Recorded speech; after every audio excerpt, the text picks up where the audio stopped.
Assalamualaikum warahmatullahi wabarakatuh. Welcome back my channel. Alhamdulillah pada kesempatan ini aku pengen sharing sama teman-teman semua, pengen berbagi cerita tentang pengalaman aku pada saat aku mengikuti tes CPNS. Nah, kebetulan pelaksanaan tes CPNS-nya yaitu tadi pagi ya, Rabu tanggal 22 September 2021. Tadi aku masuknya ke sesi 3 yaitu pendaftaran ulangnya itu jam 12 ya, setelah saat zuhur. Nah, dan pelaksanaan tesnya pada jam 2 siang. Nah, ayo buat teman-teman yang sudah daftar CPNS dan belum ujian nih, ayo aku rekomendasi ini buat nonton video aku ini karena memang isinya itu nanti bakal ngejelasin kesalahan-kesalahan apa yang aku buat dan seharusnya teman-teman gak lakuin ya. Nah, sebelumnya teman-teman yang belum subscribe, ayo klik tombol subscribe sekarang juga karena subscribe itu gratis. Poin pertama yang akan aku bahas itu mengenai persiapannya, yaitu adalah belajar. Karena memang tidak ada usaha yang mengkhianati hasil, karena keputusan CPNS itu bukan soal beruntung ya. Mungkin beruntungnya itu cuma 0%, tapi ya kemampuan kita dalam mengisi soal ya, keuletan kita dalam belajar sebelumnya itu mempengaruhi banget. Terus aku ngisi waktu belajarnya ketika di tempat kerja aku santai, pasti aku isi dengan belajar. Pada saat tes sekarang ini usaha aku belum maksimal itu karena mungkin aku belajarnya itu baru seriusnya itu 1 minggu sebelum hari H pelaksanaan tes ya. Orang-orang kan belajar pada sebulan yang lalu, 2 bulan yang lalu, 3 bulan yang lalu, bahkan ada mengikuti bimbel khusus untuk CPNS ya. Pokoknya untuk pembelajarannya aku saranin untuk belajar yang serius, belajar yang fokus karena memang tidak ada usaha yang mengkhianati hasil. Nah, pada saat pelaksanaan, tepatnya tadi pagi ya, aku berangkat dari rumah itu kurang lebih jam setengah 8 pagi. Dan kebetulan kan BKM Pusat itu kan dari Purwakarta itu nggak terlalu jauh ya, jadi jam 10 juga udah nyampe. Nah, menurut aku kan kepagian ya, kasihan yang nganternya ya. Kalau kita sih ya bisa buat belajar dulu, kita bisa buat santai-santai dulu ya. Kasihan juga yang nunggunya. Terus berhubung pelaksanaan ujiannya itu pada masa pandemi, jadi sebenarnya repot buat kita para peserta ya, karena kita tidak diizinkan untuk masuk ke gedung terlebih dahulu. Jadi kita pada duduk-duduk di luar dulu. Peserta tes yang jauh-jauh rumahnya ya, mungkin kan datang lebih awal ya, takutnya kesiangan atau apa, pada duduk di pinggir jalan. Pada nunggu masuk ke sesi 3-nya itu juga di pinggir jalan. Jadi kita nggak dibiarin masuk ke gedung ya karena memang pandemi. Setelah waktunya kita untuk masuk ke tahap pemberkasan ya, kan berkas-berkas yang kita bawa itu kan nanti dicek. Jangan lupa ya poin-poin yang harus dibawa, nggak boleh ketinggalan. Selanjutnya poin yang salah itu aku pada saat deklarasi sehat. Nah, ini poin yang penting nih teman-teman nih. Banyak kejadian tadi pagi juga, kita itu tidak tepat dalam cetak deklarasi sehat. Pokoknya cetak deklarasi sehat itu tidak boleh lebih dari 14 hari sebelumnya, harus terupdate ya. Nah, pada saat aku itu ngeprint deklarasi sehat itu kan H-1 ya. Niatnya kan ya pengen fresh gitu. Jadi H-1. Ternyata aku lupa klik untuk kata simpannya. Jadi pada saat kita buka akun kita di SSCN ya, kita langsung aja cetak deklarasi sehat tanpa ngeklik dulu simpannya. Jadi tanggalnya itu nggak berubah ya. Ini tanggal pada saat kita klik simpan terakhir kalinya kapan. Jadi teman-teman ya, ingat cek deklarasi sehatnya, lihat tanggalnya harus bulan September. Pokoknya nanti disuruh balik lagi, suruh ngeprint sendiri entah itu di mana. Untungnya pada saat itu banyak kan Gojek-Gojek, sengaja mungkin ya emang pada memanfaatkan momen itu, jadi pada banyak Gojek yang nungguin. Pada saat kita banyak yang deklarasinya salah harus ngeprint ulang, udah ada Gojek yang siap siaga. Untungnya tempat printnya juga nggak terlalu jauh ya, karena memang udah desain cepat juga. Jadi udah pemilik tokonya udah tahu nih kita datang, kita cetak langsung. Pokoknya nggak dipersulit, dipermudah semuanya, dibantu semuanya biar kita itu nggak terlambat, biar kita itu bisa cepat. Nah, poin kesalahan aku pertama tentang deklarasi sehat. Poin kedua ya, pada saat penggunaan masker, ya kan memang harus dua ya. Pertama masker medis, yang keduanya masker kain kan. Nah, aku pikir mungkin pakai KN95 udah aman kali ya, nggak akan diprotes. Ternyata salah. Pakai KN95 juga harus pakai 2 masker. Otomatis dong aku nyari-nyari satu masker lagi kemana. Untung ada panitia yang baik hati memberikan maskernya buat aku. Jadi teman-teman yang mau tes, ingat maskernya harus double ya. terserah mau masker apapun lah, tapi kan anjurannya masker medis ditambah masker kain, anjurannya begitu ya. Pokoknya harus 2 masker, harus 2 lapis. Untuk aturan pakaiannya kan memang di beberapa daerah ada yang menghimbau untuk menggunakan kerudung putih, ada yang hitam. Jadi pada saat pelaksanaan ujian ada yang kerudungnya hitam, ada yang kerudungnya putih.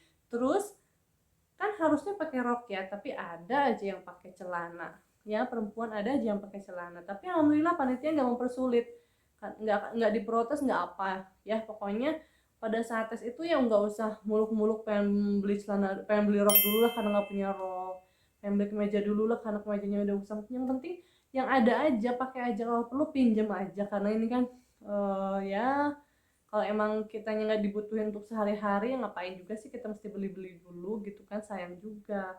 Terus untuk sepatu kan harusnya pentopel nih ya, tapi ada juga peserta yang nggak pakai pentopel, yang penting warna hitam ya, tapi nggak diprotes, semuanya aman kok. Terus pada saat proses dari pemberkasan, cek pemberkasan sampai dengan ujian itu kan kurang lebih 2 jaman ya, lumayan lama ya.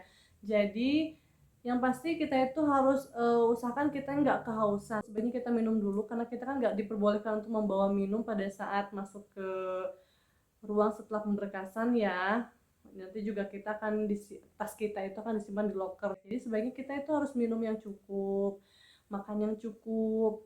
Kalau akses toilet sih untuk tiap pintu dipersilakan untuk ke toilet, di ruangan ujian pun dipersilakan untuk toilet, jadi nggak usah khawatir. Kasus tadi pagi aku kan habis ngemil ya, udah ngemil aku kelupaan minum. Nah udah itu setelah pemberkasan masuklah ke pintu pada saat kita di ruangan yang sebelum menuju ke ruang ujian. Nah di situ kok aku ngerasa haus banget ya, ya Allah, karena surat aku takut gak konsentrasi nih kalau haus gini.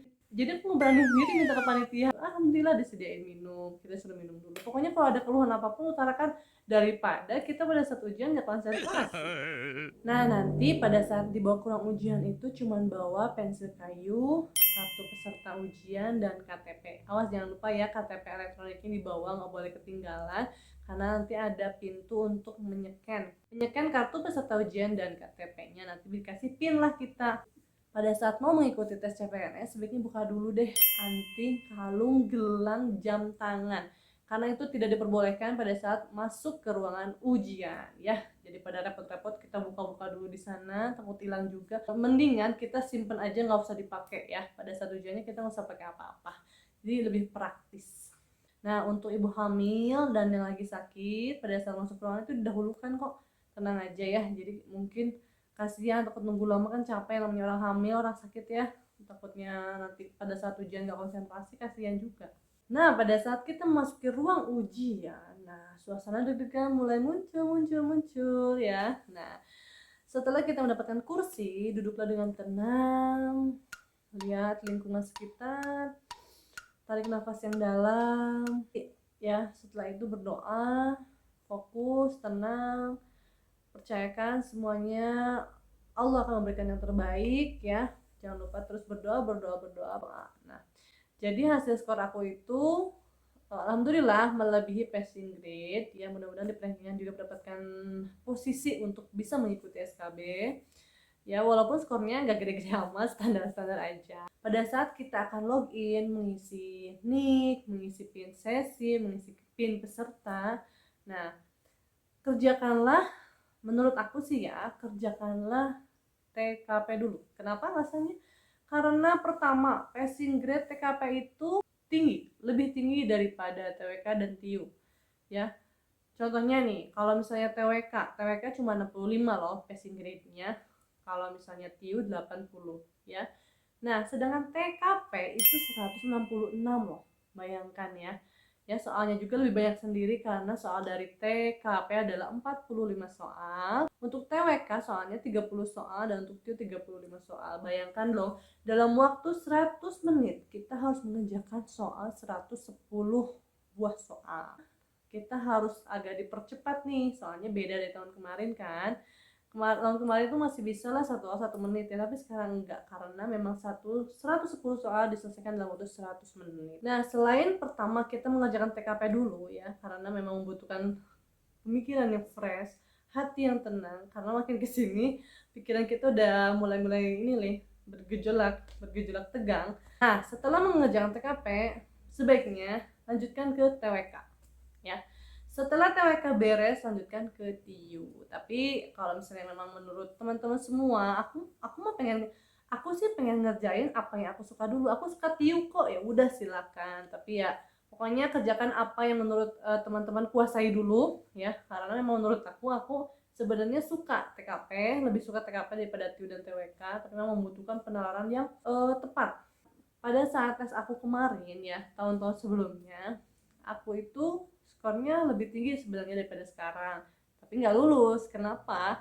Karena aku belum punya strategi untuk memilih mana dulu yang akan aku kerjakan, dan memang belajarnya juga belum maksimal ya, masih ya ogah-ogahan malas-malasan gitu.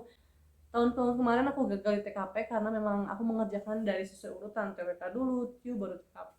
Jadi ya pada saat mengerjakan soal yang paling banyak dengan passing grade yang paling tinggi, otak aku tuh udah kelelahan. Ya udahlah, mengerjakan dengan tenaga sisa aja gitu. Akhirnya ya TIU dan TWK lulus, tapi TKP-nya tidak. Ya jadi gagal. Nah, alhamdulillah pada saat sekarang nih aku udah punya strategi kan. Pokoknya ya walaupun nilainya tidak terlalu tinggi, tapi setidaknya kita bisa lulus dari passing grade. Hati-hati karena TKP itu adalah nilai passing grade-nya tinggi ya. Jangan anggap remeh, jangan anggap sepele untuk TKP, karena menurut aku TKP itu wow, jawaban itu hampir sama semua. Jadi kan benar-benar harus memilih mana nih jawaban yang dapat poin 5 nih kira-kira ya. Nah, buat teman-teman yang tetap semangat, jangan lupa terus berusaha belajar, dan jangan lupa juga berdoa setiap waktu. Nah, sekarang waktunya adalah aku share kira-kira apa aja sih yang keluar pada saat ujian tadi pagi itu. Nah, pertama untuk materi TWK ya. Di sana aku baca ada soal nasionalisme, entah ada 2 soal kalau nggak salah, nasionalisme, integritas, terus ada pilar negara ya, tentang penerapan Pancasila gitulah pokoknya. Nah, terus yang terakhir itu tentang bela negara. Nah, itu kurang lebih ada 2 sampai 3 nomor tentang bela negara. Pokoknya kita harus bisa membedain mana sikap kita pada saat kita membahas nasionalisme, mana pada saat membela negara. Pilihan negara juga benar-benar harus tepat. Aku kalau nggak salah dapat soal tentang tugas DPR, ada soal-soal tentang BPUPKI, dan aku lupa lagi. Oke, selanjutnya ke poin tes intelijensi umum, yaitu TIU ya. Kan memang ada 3 nih ya, verbal, numerik, sama figural. Nah, pada saat tadi pagi ternyata figural itu lebih banyak daripada numerik dan verbal ya. Kurang lebih ada berapa soal, 5 kali ya. Pokoknya ayo teman-teman, figuralnya mantepin lagi karena itu lumayan banget loh. Kalau misalnya kita hafal, kita udah tahu triknya, itu tuh gampang banget sebenarnya. Nah, untuk poin verbalnya itu aku lihat ada soal analogi ya. Silogisme lumayan loh, ada 3 soal atau 4 soal gitu ya. Silogisme dan analitis. Nah, soalnya menurut aku soalnya memang nggak terlalu sesusah pada saat aku tes 2 tahun yang lalu ya, lebih simpel angka-angkanya. Pada saat TIU tentang numeriknya, di sana ada deret, di sana ada pecahan, di sana ada soal cerita, dan di sana juga ada perbandingan senilai dan berbanding nilai. Tentang numerik itu karena memang ada soalnya kurang lebih 2 atau 3 soal masing-masing poin itu. Nah, untuk poin figuralnya aku ngerjain di menit-menit terakhir ya, karena aku pada saat lihat kanan, wow, sudah setengah jam lagi ini soal TIU-nya belum diisi. Oke, aku ngebut nih. Nah, kerjain lah ya untuk soal figural. Ternyata alhamdulillah memang banyak sih ya, banyak. Di sana ada figural untuk analogi, figural untuk ketidaksamaannya, dan figural untuk serialnya.